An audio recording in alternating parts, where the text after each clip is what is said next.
Ready to get a little uncomfortable? We're about to dive deep into some seriously messed up stuff today. I'm ready. Good, because it's some heavy stuff. We're going to be looking at how cults manipulate their followers. Like how they use language in relationships as weapons. And what's wild is that a lot of this flies under the radar until it's too late. Exactly. We're using this material about the Science of Identity Foundation, or the IWBT Czaitanii, as they sometimes call themselves. It's about understanding their methods so we can spot those red flags anywhere. It's all about recognizing the signs. So where do we even start with something like this? Well, what always gets me with this group is how they twist language. Like, they don't just change the meaning of words, they change reality itself. Whoa, okay.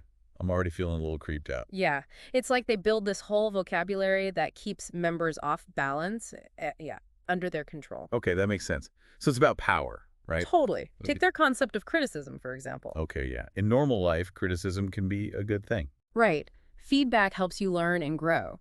But within the Science of Identity Foundation, everything's twisted.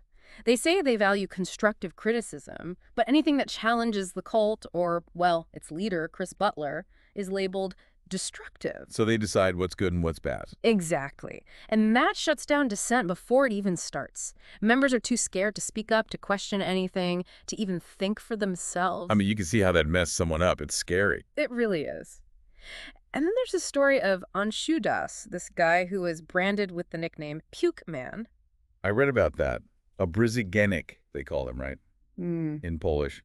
Brutal. It is. It's awful. And it's not just about a mean nickname. They're using this to demean him, to humiliate him. And not just other members, the leadership, too. Wow, so they're using language as a weapon, literally. Exactly. Instead of support or guidance, they just used his self-deprecation against him, just to control him and humiliate him even more. That's just wrong. Yeah. It's like attacking who he is as a person. And that's exactly how these tactics work. They mess with your identity, with how much you value yourself. And then you mentioned relationships as a weapon. Oh, yeah.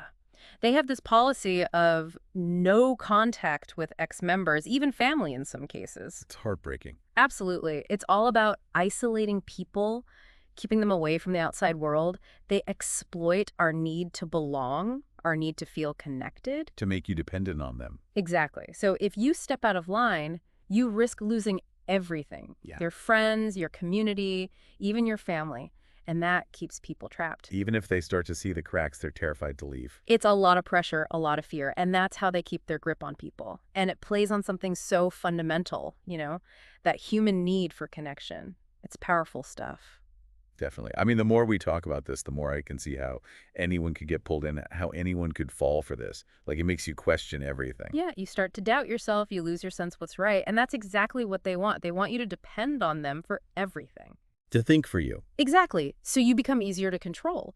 And they use all these tricks to keep you in line, like distorting traditional spiritual concepts. Oh, right, like that whole thing with the Haranam? Yeah, and Diksha. They basically hold these initiations hostage. Which in, real practice are meant to be beautiful steps in your spiritual growth. Right, but here they're twisted into tools. It's all about leverage. To get people to do what they want. Yep. More labor, more donations, and total obedience. It's like a never-ending price to pay. And guess who profits? Chris Butler, the big boss man himself. He's untouchable in this whole system. Totally. Yeah. Any criticism of him is like the ultimate sin. I remember that line from the material.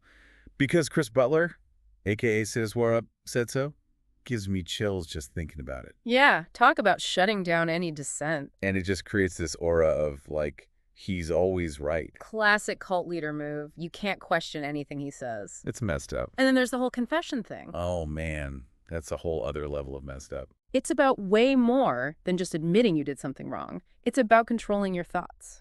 They want to know everything that's going on in your head. Yeah.